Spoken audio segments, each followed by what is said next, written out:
Shalom. Est-ce que le monde dans lequel nous vivons est un monde où il est bon de vivre ou un monde dans lequel il ne fait pas bon de vivre? Bien, a priori, quand on lit dans la Torah, nous avons une réponse très simple. Vayar Elohim et kol asher asa v'hinetov meod. Dieu vit tout ce qu'il avait fait, il a vu que c'était très bien. Sans parler d'ailleurs de tout ce qui s'est passé dans tous les jours. Le premier jour, la Torah nous dit Vayar Elohim kitov, Dieu vit que c'était bon. De même pour ce qui est du troisième jour, aussi dit deux fois, le quatrième, cinquième, sixième. Donc on voit toujours que la Torah, a priori, semble être optimiste. Et pourtant, il y a sur cette terre des hommes qui ont une conception du monde pessimiste. Quand on leur demande « Alors, comment ça va ?» Oh, ben ça va mal. Et comment ça ira? Oh, ça ira pire. Et qu'est-ce que tu penses de l'ensemble du monde? Ça ne vaut pas la peine. Très intéressant, on peut voir ça même dans la philosophie, dans les mystiques. Il y a des mystiques pessimistes, des philosophies pessimistes, des gens qui considèrent que le monde est mauvais. Et c'est en contradiction flagrante avec ce que nous dit la Torah, que le monde est bon. C'est tellement fort cette opposition qu'on se demande, est-ce qu'il n'y aurait pas dans la Torah quand même une indication de la possibilité de considérer que le monde va mal? Eh bien, en cherchant un peu, en feuilletant un peu dans la Torah, eh bien on voit que dans le deuxième chapitre de Bereshit, de la Genèse, au verset 18 si je ne me trompe, la Torah dit expressément que le monde entier, avec tout ce qu'il contient, tout ce qu'il y a dans le monde, tout cela est mauvais. Ça vous surprend peut-être, mais c'est écrit en toutes lettres. Vayomer Hashem Elohim Lotov. Et alors l'Éternel Dieu dit, ça ne va pas. Lotov, ce n'est pas bien. Remarquez à quel point cette expression est forte. Quand on dit que quelque chose est mal, en hébreu, ra, ça ne veut dire que dans le mal, il n'y a pas aussi un peu de bien. Mais si je dis lotov, ce n'est pas bien, ça veut dire qu'il n'y a aucun bien. C'est le mal absolu. Et quelle est la raison pour laquelle la Torah nous dit que tout va mal? Eh bien tout simplement, heyot adam levado, étant donné que l'homme est seul. C'est la solitude qui fait que le monde entier perd toute sa joie, tout son sens, tout son bien. Et cette solitude est une solitude terrible. L'homme est seul dans le monde. Il est seul dans le monde, et donc le monde n'a plus de sens. Et si on devait préciser un peu, l'homme, si l'on veut, c'est le couronnement de la création. C'est l'aboutissement de l'œuvre de Dieu. Et l'homme est capable de tout connaître. Et donc c'est quelque chose d'extraordinaire. Il est doué de connaissances. Mais il y a un seul être, une seule créature, que l'homme ne peut pas connaître. Cette créature que l'homme ne peut pas connaître, eh bien c'est lui-même. Or ça c'est quelque chose d'absolument terrible, d'être doué, d'être le seul être de la création, doué de connaissances, et finalement ne pas pouvoir se connaître soi-même. Vous comprenez l'absurde de la chose, ce qui fait que la création tout entière ne valait pas la peine. Et la Torah donne la solution. Elle nous dit, je vais le couper en deux. Je vais le couper en deux pour qu'il puisse se connaître. Il va pouvoir se regarder. Et alors il va faire la connaissance de lui-même. Et c'est comme ça que finalement le monde va retrouver son sens. Donc vous voyez à quel point la vie de couple est importante du point de vue de la Torah en tant que le moyen de donner un sens à la vie. Donner un sens à tout l'être dans son ensemble. Eh bien, on peut se demander, mais cet homme qui était seul dont nous parle la Torah, c'était quoi? Est-ce qu'il s'agit d'un masculin ou d'un féminin? En fait, la Torah nous réserve bien des surprises, puisque dans la création du premier homme, il est déjà dit qu'il était fait mâle et femelle, zachar unkeva. Donc l'homme dont il est question, quand la Torah nous dit qu'il est tout seul, ce n'est pas un homme qui n'est pas homme et femme. Au contraire, il y a un couple, le couple existe déjà. Mais c'est un couple qui se connaît à l'état de nature, un peu à la manière des animaux. Un chat et une chatte, monsieur girafe et madame girafe, monsieur zèbre et madame zèbre. Alors il y a monsieur homme et madame homme. Et on peut dire de certain point de vue que ça ne signifie rien pour les hommes. Pour les animaux, être en vie de couple, ça permet la reproduction, c'est sympathique, ça fait partie de la nature. Mais l'homme a une exigence de quelque chose de beaucoup plus grand. Il a l'exigence de la connaissance. Donc le fait d'être zachar unkeva, mâle et femelle, ne donne pas encore un sens à la vie. On peut dire à la limite, c'est une fonction naturelle comme toutes les autres fonctions naturelles de l'homme. Et donc, il faut vraiment couper l'identité humaine en deux parties, la partie masculine et la partie féminine, et la Torah nous raconte la manière dont ça a été fait. Elle nous représente, on peut dire, une sorte d'opération chirurgicale. L'homme est coupé en deux. On a l'habitude de dire une côte pour traduire le mot hébreu, c'est là, mais Rashi nous dit que le sens préférable, c'est le mot côté. C'est là, dans le sens de un côté comme de l'autre côté. On peut dire que l'homme originel aurait été dédoublé, il est devenu un côté homme et un côté femme.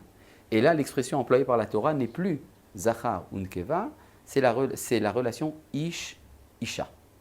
Et la relation Ish-Isha implique une réflexion intellectuelle. L'homme va dire, maintenant, eh bien, nous sommes Ish et Isha. Il y a Etzeb me'atzamai, Basar mi besari, un os de mes os, de la chair de ma chair, et c'est ça qui va donner le couple Ish-Isha. C'est la capacité de comprendre qu'en dehors de moi, il y a quelque chose d'autre. Je ne suis pas simplement un homme, il y a en dehors de moi une femme. Je ne suis pas simplement une femme, il y a en dehors de moi un homme. Et c'est là que commence la connaissance. Mais on se rend compte dans la lecture du texte de quelque chose d'assez surprenant. C'est que c'est justement après avoir réussi le premier couple que va naître le péché. C'est là qu'il va y avoir la consommation du fruit défendu. Et ça pourrait entraîner un nouveau pessimisme. La vie de couple entraîne le péché. Et donc peut-être que ça ne vaut pas la peine. Peut-être qu'il vaudrait mieux rester célibataire. Et effectivement, c'est ce qu'a prétendu le premier homme quand il a accusé sa femme d'avoir été la cause du péché. Haïcha asher natata imadi natnali mina etzva ochel. La femme que tu as mis avec moi, c'est elle qui m'a donné à manger de l'arbre et j'en ai mangé. Donc, tu vois bien, ô Créateur du monde, que ça valait peut-être pas la peine. Bon, vous connaissez tout le dialogue, l'histoire du serpent, on ne rentrera pas dans les détails parce que nous avons très peu de temps, mais il y a quelque chose de très important qui se passe. C'est que après le renvoi du premier homme du jardin d'Éden, la Torah nous dit « Vaikra ha'adam shemishto Chava » et l'homme nomma sa femme Chava. En français, on dit Ève. C'est la première fois que l'homme a donné un nom propre à sa femme. Et c'était ça justement le péché. Auparavant, quand il l'a appelée femme. Si vous rentrez dans une maison et que vous entendez un homme dire à sa femme « Femme, fais-moi un café », qu'est-ce que vous pensez de ça ? Vous pensez qu'il n'a pas de relation normale. Il ne la considère pas comme une personne, il la considère comme une chose, comme un objet. Il y avait donc une relation intellectuelle entre Ish et Isha, entre homme et femme, mais il n'y avait pas de relation de personne à personne, ce qu'on appelle chez nous la neshama, c'est-à-dire l'âme. L'autre n'était pas considéré comme une autre personne. Or, c'est un effort énorme qui est demandé de la part de l'homme d'être capable de considérer qu'en dehors de lui, il y a une autre identité humaine, une autre volonté, un autre moi. Et c'est quand on est capable de le comprendre que la relation entre l'homme et la femme arrive à sa perfection, quand chacun donne un nom propre à l'autre. Chacun a une identité. Et donc on peut dire que si on fait un résumé de ce que nous avons vu jusqu'à présent, il y a 3 relations possibles dans le couple. La relation de nature, qu'on appelle Zachar Unkeva, mâle et femelle, et qui existe chez les animaux. Cette relation est légitime. Contrairement à ce qu'enseigne le christianisme, la relation sexuelle, elle est légitime, mais elle est insuffisante. Il y a en plus de cela la relation Ishisha, la compréhension intellectuelle. Et puis il y a au-dessus de cela la relation Neshama, Adam-Hava, homme, c'est Adam et Ève, comme on dit, qui sont capables de parler. Vous avez remarqué que dans le récit de la Torah, Adam et Ève ne se sont pas parlé avant le péché. Elle lui a donné le fruit, il en a mangé, mais ils ne se sont pas parlé. C'est la parole qui est la preuve, qui est le symptôme d'une vie réussie dans le couple, même si c'est pour se dire des choses blessantes. Mais c'est ce qui permet finalement d'arriver à une conclusion, à une relation véritable. Et donc si parmi vous, il y a des téléspectateurs qui seraient intéressés un jour à devenir des psychologues de couple, alors il faudrait peut-être faire une sorte de schéma de ce genre.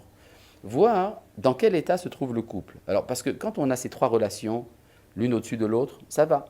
Mais parfois, on peut dire qu'il arrive, qu'elle est déjà arrivée au stade de Chava, mais lui, il en est encore qu'au stade de Ish. Donc ce qu'il attend de la relation de couple n'est pas la même chose que ce qu'elle attend. Et de même, il y a parfois une situation encore plus grave. Il est encore au niveau Zachar, purement naturel, alors qu'elle, elle est déjà Chava, ou même Isha.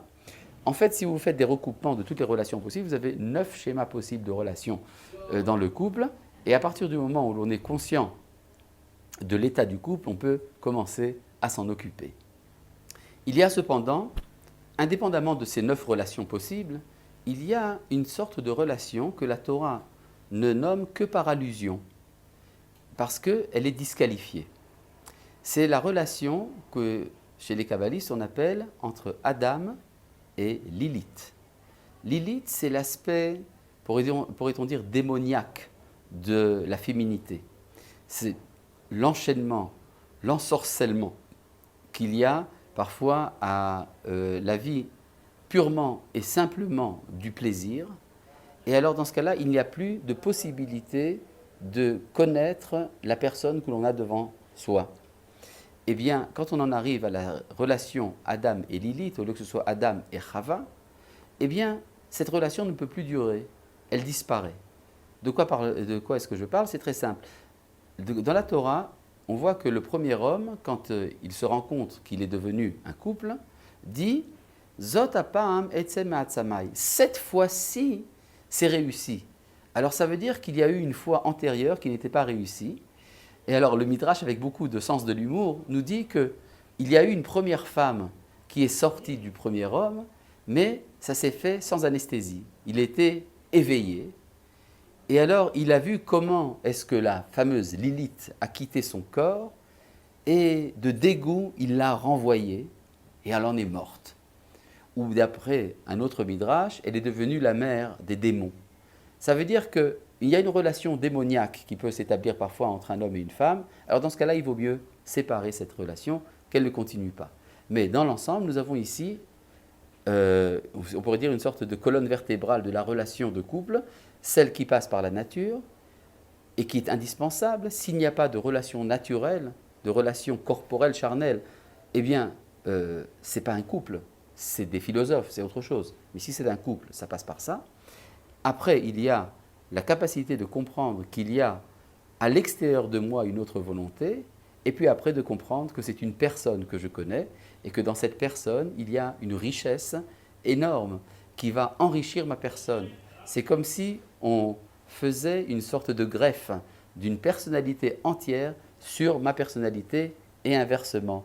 Et c'est comme ça que le couple peut réussir.